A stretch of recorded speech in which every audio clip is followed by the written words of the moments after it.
신명기 말씀 우리가 나누고 있는데요. 신명기 말씀 그 자체는 그야말로 모세가 이스라엘 백성들에게 메시지하는, 설교하는 그런 내용입니다.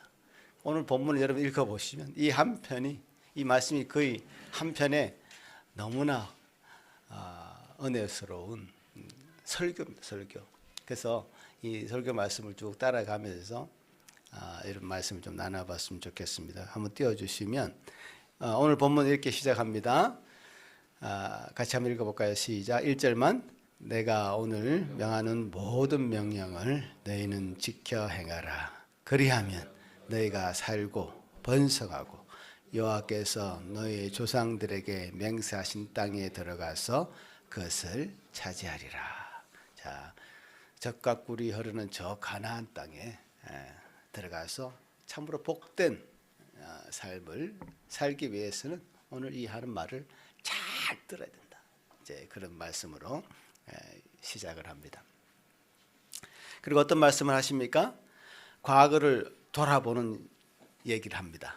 이스라엘 백성들이 가장 어려웠던 그 시기, 광야 이야기를 합니다. 지금 광야를 다 거쳐서 가나안 땅을 건너가기, 가나안 땅을 요단강만 건너가면 가나안 땅이 나오는데 바로 그 직전에 이 말씀을 하고 있는 것이죠. 광야를 다 거쳐왔습니다. 그리고 그렇지만 과거의 광야 시대 이야기를 지금 꺼냅니다. 그러면서 아주 묘한 말씀을 하시죠. 이 광야를 하나님께서 의도적으로 가도록 하셨다는 말씀. 자, 2절에 보십시다. 한번 2절만 읽어볼까요? 시작. 내 하나님 여호와께서 이 40년 동안에 내게 광야 길을 걷게 하신 것을 기억하라. 야, 거기까지. 이 광야 길을 여호와 하나님께서 이스라엘 백성들에게 의도적으로 걷게 하셨다. 이렇게 말씀하십니다. 그렇습니다, 여러분. 하나님께서는 이스라엘 백성들을 의도적으로 광야 길을 걷게 만드셨어요. 그래서 그곳에서 그들을 낮추시고 또 시험하시고 그 극한의 환경에서 하나님의 명령을 지키는지 안 지키는지 알아보도록 하기 위해서 그렇게 하셨다는 겁니다. 이런 내용을 들을 때 우리도 종종 우리 인생을 돌아보면 그런 사건들을 여러분 기억하실 것입니다. 경험을 했었을 것입니다. 저도 마찬가지죠. 광야와 같은 이 고난의 현장에 있을 때 왜 우리를 이런 곳에 데리고 와서 이런 고생을 시키는가? 이 낯선 환경에 이 버려진 느낌을 받으면서 왜 이렇게 고생을 하는가? 온갖 불평과 불만을 할 수밖에 없는 그런 상황을, 환경을 겨우겨우 버티면서 이제 과거를 돌아보면 그것이 정말 하나님의 인도하심이었다. 하나님의 계획하심이었다라는 것을 생각할 때가 있지 않습니까? 그 과정을 다 통과하고 나면 그런 생각이 든단 말이죠. 그렇지만 그 과정 중에 있을 때는 잘 몰라요. 지금 다 40년이 지나고 과거를 회상해 볼 때 하나님께서 우리를 그렇게 낮추시려고 시험하시기 위해서 그렇게 광야 길을 가게 하셨구나라는 것을 모세가 지금 얘기하고 있는 것이죠. 이 광야의 시험은 우리 인생만이 아닙니다. 예수님 우리가 좀 본받으며 따라야 될 예수님께서도 똑같은 경험을 하셨습니다. 마태복음 한번 넘겨보시면 마태복음 4장 1절부터 보면 예수님도 우리와 똑같이 광야에 들어가서 시험을 받으십니다. 기록된 대로 마귀에게 3가지 시험을 받으시죠. 그런데 그 광야에 왜 가게 되었는가를 밝히는 4장 1절은 이렇게 시작합니다. 같이 읽어보겠습니다. 시작. 그때 예수께서 성령에게 이끌리어 마귀에게 시험을 받으러 광야로 가사. 우리 주님 예수님께서도 성령에 이끌리어서 가도록 하신 거예요. 그 광야의 길에. 똑같이 우리와 똑같은 광야의 삶을 우리 주님도 사셨습니다. 시험을 받으셨고요. 우리와 똑같이 유혹을 당하셨습니다. 예수님은 이 광야에 있을 때 40일 동안 금식을 하고 있었습니다. 금식할 때 가장 생각나는 게 뭐겠습니까? 기본적인 욕구 아니겠습니까? 먹고자 하는 욕구는 아주 가장 인간의 기본적인 욕구죠. 먹을 게 가장 생각납니다. 금식을 해본 분들은 아실 겁니다. 엎드려서 기도한다고 기도하지만 기도가 안 됩니다. 실제로. 엎드리면 먹을 게 생각납니다. 짜장면이 생각나고 짬뽕이 생각납니다. 그렇습니다. 그 예수님이 이 광야 시기에 마귀에게 처음 받았던 그 시험, 돌덩이를 떡으로 만들어라고 하는 그 시험, 먹을 것에 대한 그 시험이죠. 어려움이었고 유혹이었습니다. 당연히 이스라엘 백성들 그때 광야 시기에 얼마나 배고팠습니까?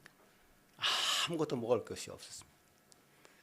뭐 광야라는 거는 지금 우리가 상상해 보면 사막과도 같은 지역, 아무것도 나는 것이 없습니다.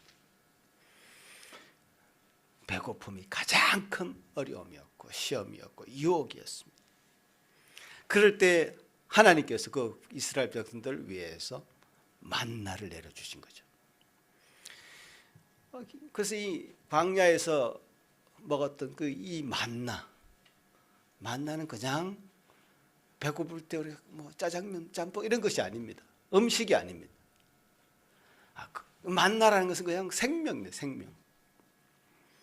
그냥 먹고 배부른 그런 정도가 아니라 우리가 평생 누구를 의지하며 살아야 될 것인가를 그대로 보여주는, 교훈해주는 그런 도구였습니다.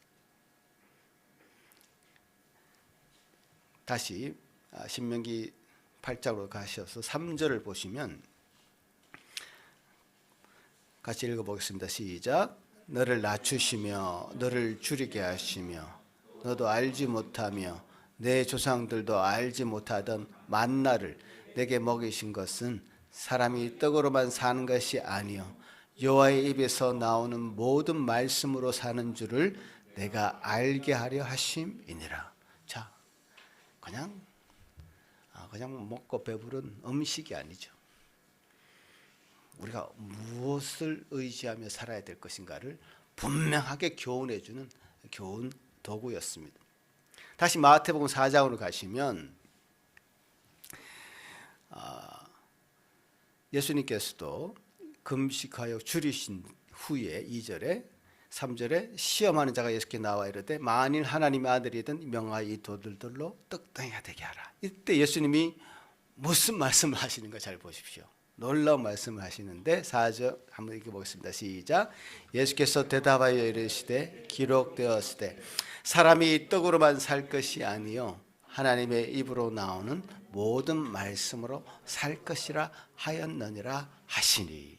예수님이 무슨 말씀을 인용하셨습니까? 바로 신명기 8장의 말씀을 인용해서 이 마귀의 시험, 돌덩이를 떡으로 만들게 하라고 하는 이 시험을 물리치는 장면이 나옵니다. 놀랍지 않습니까? 예수님께서는 사람이 떡으로만 사는 것이 아니고 하나님의 입으로 나오는 모든 말씀으로 살 것이라 하시면서 마귀의 시험을 물리치셨는데요. 모세가 기록한 신명기 8장의 기록과 마찬가지로 우리가 우리 인생이 의지해야 될 것이 과연 무엇인가를 분명하게 지금 당신이 유혹을 받으면서 그 유혹을 극복하면서 우리에게 교훈해 주고 있는 것입니다. 예수님께서도 하나님의 말씀을 의지해서 마귀를 물리치시고 승리하는 장면이죠. 또한 예수님은 당신 스스로가 우리가 영원히 먹어야 될 만나라고 말씀하시는 대목도 있습니다. 요한복음 6장 35절 같이 한번 읽어볼까요? 시작. 나는 생명의 떡이니 내게 오는 자는 결코 줄이지 아니할 것이요. 이렇게 말씀하십니다. 아주 놀라운 말씀입니다. 이스라엘 백성들이 광야에서 만나를 먹은 것은 결국 예수 그리스도를 만난 사건이었단 말이에요. 예수 그리스도만이 그들이 유일하게 의지할 자이심을 구약의 그 광야의 백성들이 만나 사건을 경험하면서 알게 된 것입니다. 우리는 이렇게 말할 수 있습니다. 예수님은 우리의 참된 만나이시다. 세상의 떡을 바라보고 또 그것을 목적으로 우리가 그동안 살아왔다면요, 그것은 언제든지 다시 배고플 수 있는, 언제든지 다시 줄일 수 있는 그런 유한한 것들입니다. 그러나 예수님은 우리 만나, 영원한 만나시죠. 한 번만 먹어도 영원토록 배고프지 않는 그런 영원한 우리의 양식이죠. 생명의 양식이죠. 그 예수님을 우리가 먹어야 된다. 예수님을 우리 인생에 가장 의지해야 될 분이시고 우리가 인생을 다 들여서 바쳐야 될 분이심을 이 만나의 이야기를 통해서 다시 한번 확인하게 되는 것입니다.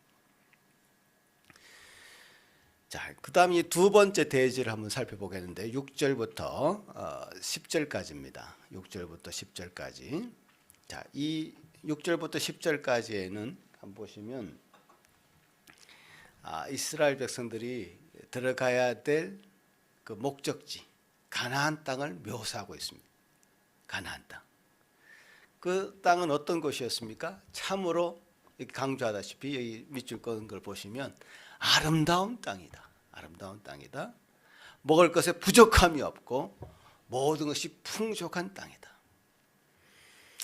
이스라엘 백성들이 광야의 그 과정을 지나오면서 굶주리고 목마르고 온갖 불평불만을 하다가 젖과 꿀이 흐르는 그 가나안 땅을 생각했을 때는 그야말로 그곳은 천국과도 같았을 것입니다.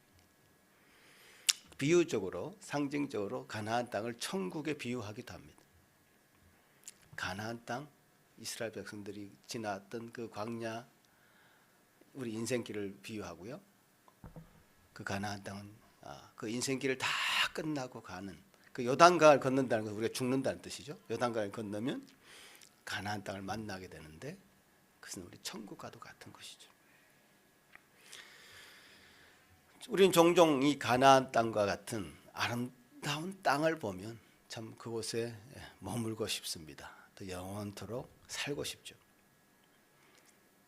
여러분 어떤지 모르겠지만 저는 이 밴쿠버가, 캐나다의 밴쿠버가 그런 땅입니다. 너무 아름답습니다. 너무 좋습니다. 그런데 우리는 기억해야 됩니다. 우리가 살아있을 동안에 이 가나안 백성들에게 허락했던 이 아름다운 땅을 우리에게 주셨다면 그 은혜에 감사할 줄 알아야 되고 그것으로 하나님께 영광 돌리는 마음을 가져야 합니다. 불평과 불만으로 일관된 그 사람들의 삶의 그 특징은 뭐냐 하면 광야에서도 그렇게 불평을 했고 감사가 없었다면 광야와는 비교도 할 수 없는 천국과도 같은 그 가나안 땅에 들어가서도 마찬가지라는 사실이죠.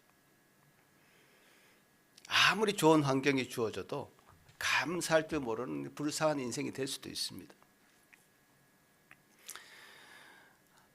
여러분, 이 밴쿠버 아무리 아름답다 할지라도 저는 이곳에 영원토록 거할 수 없습니다. 인생이 70, 80, 90, 100살 정도 살면 끝 아니겠습니까? 이 땅에 영원히 머물 수 없습니다. 영원히 안식할 땅은 이곳이 아닙니다. 실제로 가나안 땅은 이스라엘 백성에게 참으로 아름다운 땅이었지만 이렇게 기술한 대로 그곳에서 영원히 살지 못했습니다. 이 아름다운 땅 가나안 땅에 이스라엘 백성들이 들어가서요, 풍요를 누린 것은 참으로 큰 은혜였지만 그것이 완전한 안식은 안 되었습니다. 결국 그들은 거기서 죄악을 저지르고 또 바벨론 포로로 잡혀가고, 지금도 그 이스라엘 땅은 전쟁과 포화 속에서 위험하고 아주 척박한 땅입니다. 왜 그런가? 왜 그러면 우리가 이 땅에 영원토록 그렇게 천국과도 같은 곳을 건설해 놓고 아름답게 행복하게 사랑하면서 살 수 있지는 못하는가? 왜 그런 곳은 우리에게 없는가? 뭐 소위 말하는 유토피아는 왜 없는가? 우리 고집사님 여호와의 정인을 만났다고 지난주에 간증하셨는데, 여호와의 정인은 진짜 그런 걸 꿈꿉니다. 이 땅에 파라다이스를 꿈꿉니다. 왜 그런 것은 우리에게 없는가? 그 답을 히브리서에서 얘기하고 있는데요, 히브리서 4장 8절 9절 11절까지 같이 한번 읽어보겠습니다. 시작. 여호수아가 그들에게 안식을 주었다고 하면 하나님께서는 그 뒤에 다른 날이 있을 것을 말씀하지 않으셨을 것입니다. 그러니 하나님 백성에게는 안식하는 것이 아직 남아 있습니다. 하나님께서 허락하신 안식에 들어가는 사람은 하나님께서 자기 일을 마치고 쉬신 것도 같이 그도 자기 일을 마치고 쉬는 것입니다. 그러므로 우리는 이 안식에 들어가도록 힘을 씁시다. 아무도 그와 같은 불순종의 본을 따르다가 떨어져 나가는 일이 없도록 해야 하겠습니다. 그 이유를 여기서 정확하게 얘기하죠. 이 땅은 영원한 안식처가 아니다. 완전히 누리지 못하는 그 안식, 남아있는 그 안식은 우리 주님과 같이 영원히 그곳으로 갔을 때야 완성이 된다 라고 말씀하십니다. 그 안식을 온전히 성취하신 분은 바로 예수 그리스도이십니다. 예수 그리스도께서 십자가를 통해서 우리를 죄사하시고 영원한 안식을 선물로 주셨습니다. 참된 안식은 이 세상의 어떤 성공이나 내가 적당한 부를 이루어서 경제적인 자유를 누리는 것이 안식이 아니라 그리스도 안에서만 안식을 찾아야 됩니다. 이스라엘 백성들이 이 가나안 땅을 목전에 두고 지금 모세가 하고 싶어하는 말은, 가나안 땅이 저렇게 적각꿀이 흐르는 아름다운 땅인데 그 땅에서 하나님 주신 그 안식을 누리고 그것으로 인해서 하나님께 영광 돌리고 감사하고 찬양하고 경배할 줄 알아야 된다. 이렇게 가르친 것은요, 그 영원한 안식을 맛본 자로서 현실의 발을 딛고 사는 우리 삶 속에서 우리가 할 수 있는 것은 바로 그리스도를 참으로 예배하는, 영혼을 잇대어서 살고 있는 우리가 할 수 있는 안식의 가장 깊은 표현은 바로 예배입니다. 이제 우리가 이게 안식일인 주일에 이렇게 모여서 예배를 드리지 않습니까? 이 예배를 드리면서 우리가 꿈꾸는 것은 뭐냐? 영원히 가야 될 그곳의 안식을 맛보면서 우리 주님이 우리에게 베푸신 그 은혜를 다시금 생각하면서 예배에 들어가서 안식을 누리는 것이죠. 이것이 무엇보다도 중요합니다. 여러분, 지금 세상에 여러 가지 시끄러운 소리들이 많이 들리지 않습니까? 너무너무 이 세상은 시끄럽습니다. 요란합니다. 소란스럽습니다. 그 모든 것으로부터 귀를 막으시고 주님에게만 집중하는 이 시간 되기를 바랍니다. 너희는 가만히 있어 주가 하나님 됨을 알지어다. 우리가 필요한 것은 가만히 있는 것입니다. 뭘 하려고 하지 마십시오. 정말 그런 것에 마음을 빼앗겨서는 안 됩니다. 이 정치적인 이야기, 이런 이야기들이 얼마나 우리를 시끄럽게 만드는지, 소란스럽게 만드는지 너무너무 혼잡스럽습니다. 그런 소리 다 막으시고 하나님 앞에 가만히 있어서 주님이 주시는 그 안식을 지금 이 시간에 여러분이 누리시길 바랍니다. 이것이 천국에 가면 영원토록 맛볼 그 안식입니다. 예수님은 우리를 초대하실 때 수고하고 무거운 짐진 자들아 다 내게로 오라, 내가 너를 쉬게 하겠다 약속하셨습니다. 이 약속의 말씀은 영원한 안식으로 우리 초대하는 겁니다. 이 세상의 시끄러운 소리에, 이웃들의 그 시끄러운 소리에 여러분의 복잡한 마음의 심사가 여러분 뒤틀리고 우리 심령이 괴로워지는 것 주님 원하지 않으십니다. 여러분 주님께 포커스를 맞추고 우리에게 영원한 안식을 주신 분은 주님밖에 없습니다. 그 주님을 이 이스라엘 백성들이 모세도 만나기를 바라고 있고 우리도 그 주님을 만나기를 간절히 바라고 있는 것입니다. 그 안식이 여러분에게 충만하게 누려지는 이 시간 되기를 간절히 바랍니다. 그리고 마지막 대지를 한번 볼까요? 세 번째 대지인데요. 이제 이 세 번째 대지가 오늘 이제 모세가 한 설교의 결론적인 부분이죠. 제가 강조하고 싶은 내용이 바로 여기에 있습니다. 자, 이 주로 나오는 문장들 한번 보시기 바랍니다. 제일 많이 나오는 거는요, 내가 그 적각불이 흐르는 땅에 들어갔을 때에 그것을 누가 주었는지, 그분이 누구인지 기억해라, 잊지 말아라. 이런 단어가 이 11절부터 20절까지 그 다음 절도 한번 보시면 기억해라, 잊지 말아라, 이런 얘기 계속 반복되어서 나옵니다. 반복하는 것은 굉장히 중요하다는 뜻이죠. 하나님께서 우리에게 이루신 것을 잊어버리고 우리가 우리의 힘과 능력으로 이루었다고 말하는 것은 참으로 교만한 것입니다. 자, 지금 광야의 끝부분에 서서 가나안 땅을 넘어가지 않았습니다. 지금 모세가 걱정하는 건 뭘까요?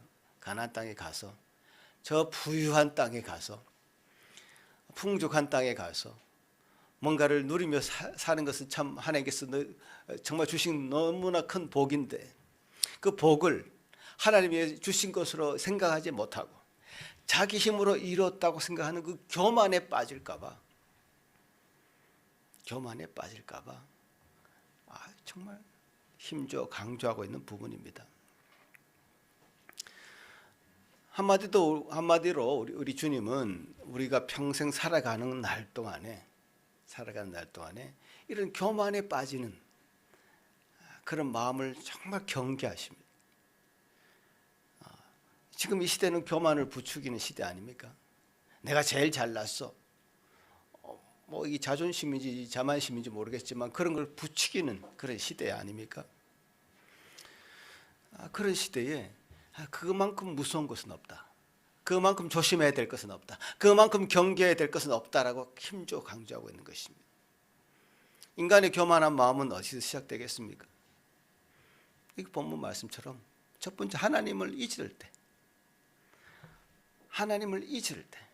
신명기 8장 14절에도 이스라엘 백성들이 가나안 땅에서 풍요를 누릴 때 내 마음이 교만하여 내 하나님 여호와를 잊어버릴까 하노라라고 경고하십니다.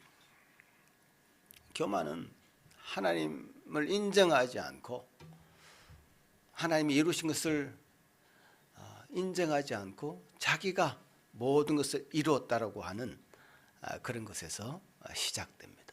하나님을 잊어버릴 때.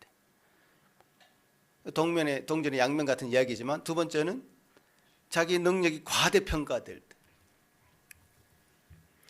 신명기 8장 17절에 이렇게 얘기하죠. 내 능력과 내 손의 힘으로 내가 이 재물을 얻었다 할 것이라. 인간은 하나님이 주신 은혜를 자신의 성취로 착각할 때 교만해집니다. 성공을 이루었을 때요, 주님께서 우리에게 많은 기회를 허락하신 것이고 은혜를 베푸신 것이고 그것을 인정해야 되죠. 내가 노력해서 여기까지 왔다 라고 생각해서 자기 힘과 능력을 이루었다고 착각한다면 그 사람은 반드시 교만에 빠집니다.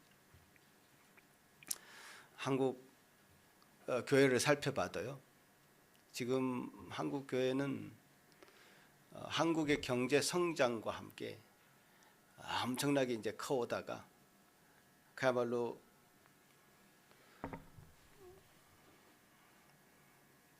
굉장히 힘든 시기가 되었습니다. 왜?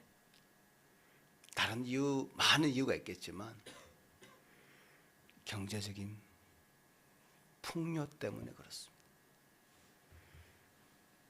이제 살만하거든요.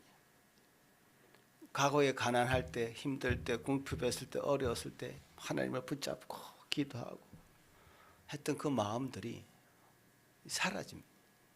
천국에 대한 소망이 사라집니다. 이 땅이 밴쿠버 얼마나 좋습니까? 한국 얼마나 살기 좋아졌습니까? 천국의 소망이 사라진다니까요. 그러니까 교회 갈 필요가 뭐가 있습니까? 교만한 마음이 생긴 거죠. 자기들이 이루었다고 생각하는 그 마음들이 생긴 거죠. 다른 것이 뭐 많은 이유가 있겠습니다만은 굉장히 큰 부분이다. 저는 그렇게 생각이 듭니다. 그리고 왜 또 교만에 빠지는가? 하나님의 말씀보다 자신의 판단, 자신의 생각이 우선될 때 교만에 빠지게 되어 있습니다.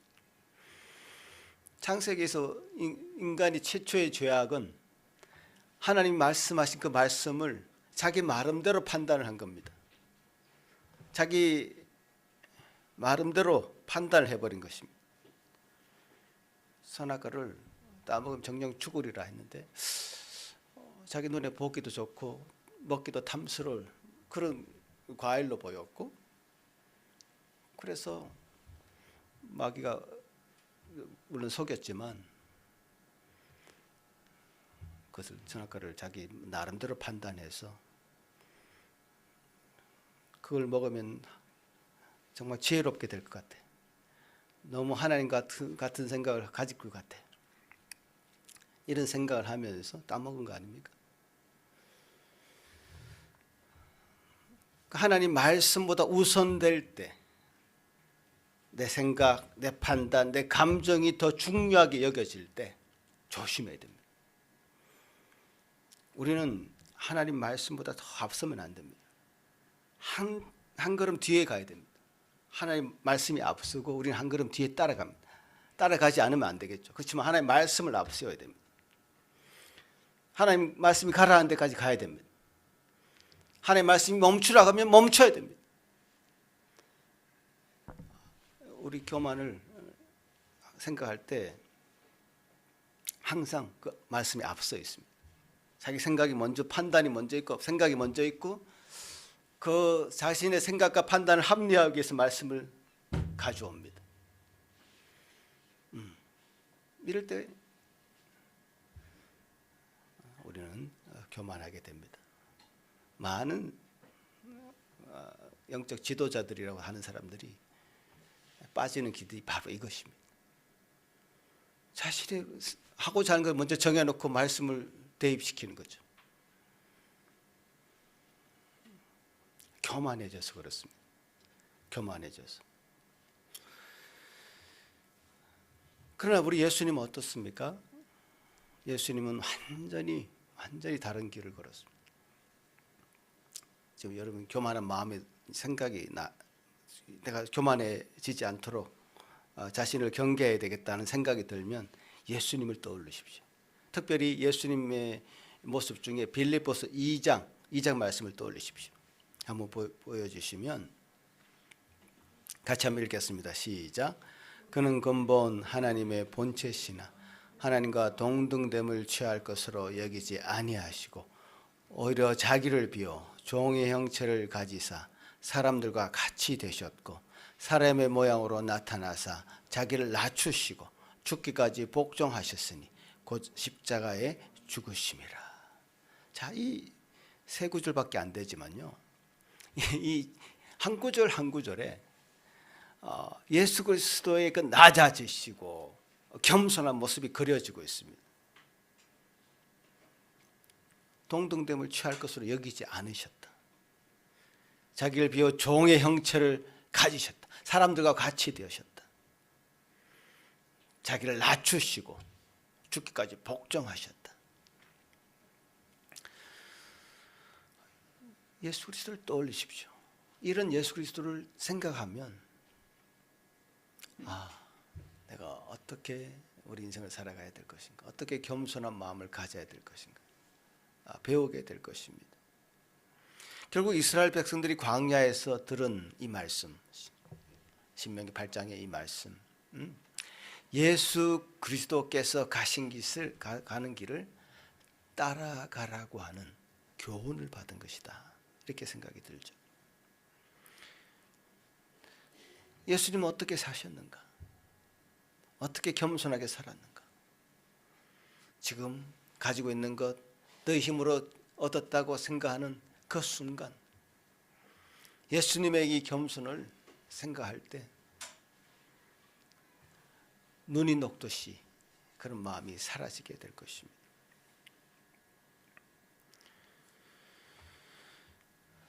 이스라엘 백성들이 광야의 막바지에서 가나안 땅을 바라보면서 만난 것은 바로 이 예수 그리스도였다는 것이죠. 신명기 8장은 단순히 이스라엘의 광야 경험이 아니라 우리 삶 속에 예수 그리스도께서 어떻게 역사하는지를 보여주십니다. 결론적으로 말씀드리면 세 가지입니다.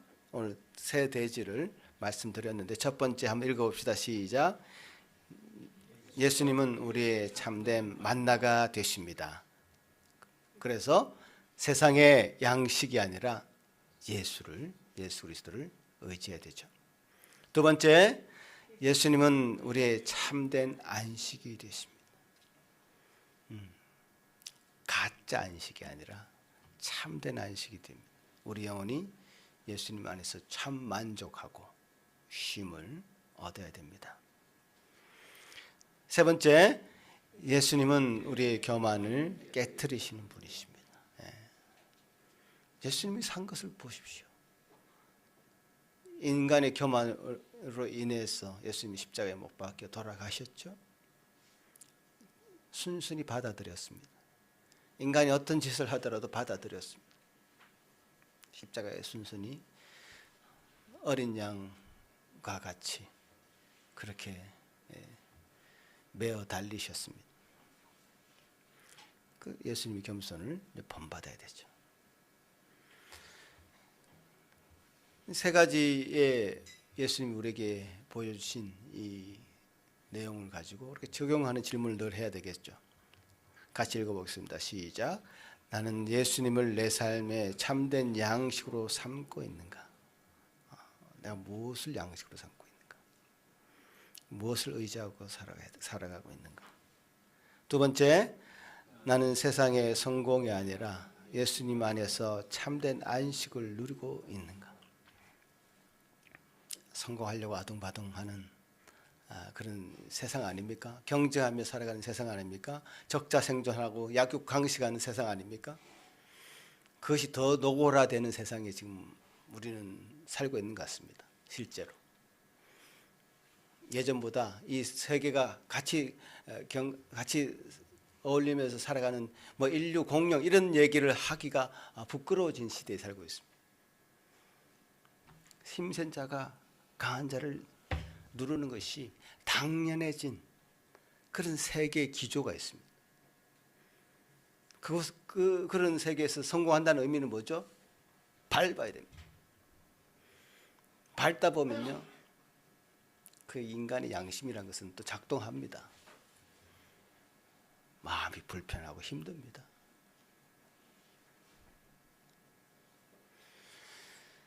그럴 때 참 안식을 우리가 허락하신 그 주님 앞에 우리 마음을 내려놓아야 됩니다. 우리 늘 세 번째는 뭐죠?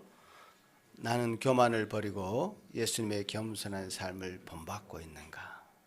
네. 교만한 마음이 늘 우리 생각에 계속 들어오거든요. 그게 또 이 세상의 문화가 부추기는 것이기도 하고 이 세상의 사람들이 부추기는 것이기도 합니다. 교만한 사람, 뭔가 가진 게 있으니까 교만해 보이네. 저런 행동을 하겠지. 저런 언행을 하겠지. 뭔가 있으니까 저렇게 하지. 거드름을 피우고 교만해 보이는 사람들, 그런 모습을 볼 때 예수 그리스도를 여러분 마음에 더 모시고 그분을 생각하시기 바랍니다. 같이 한번 기도하겠습니다. 주님 감사합니다. 지금 광야에서 이스라엘 백성들을 어떻게 참 하나님의 복된 나라를 일구어가는 하나님 나라 백성으로 만들어 보실까? 하나님 놀라운 계획 속에 그들을 이끄셨고 또 가나안을 경험하게 하시려고 준비하는 과정에 우리가 그 말씀을 들었습니다. 정확하게 우리가 지금 살고 있는 이 땅에서 우리에게 주시는 말씀으로 들립니다. 참으로 우리는 무엇을 의지하고 무엇을 목표로 살아가고 있습니까? 과연 우리는 이 땅에 무엇을 쟁취하려고 어떤 성공을 이루기 위해서 우리 영혼이 다 갉아먹는지도 모르고 살아가고 있습니까? 주님 안에서 참 안식을 허락하시고 내가 너를 쉬게 하겠다 약속하신 그 예수 그리스도의 그 초청에 다 우리가 응할 수 있도록 도와주시옵소서. 아버지 하나님, 끊임없이 우리는 우리 자신이 욕망과 자기 의의와 우리 자신이 하나님 말씀보다 앞서 있을 때가 많이 있습니다. 우리 자신의 것이 불쑥불쑥 쏟아져 나옵니다. 도우셔서 그리스도를 따라가는 그리스도의 제자들로서 참 그리스도의 겸손을 늘 기억하게 하시고 우리 심령이 그 주님을 본받아가는 제 삶이 되도록 주여 도와주시옵기를 간절히 바라옵고 감사드리오며 예수님 이름으로 기도합나이다. 아멘.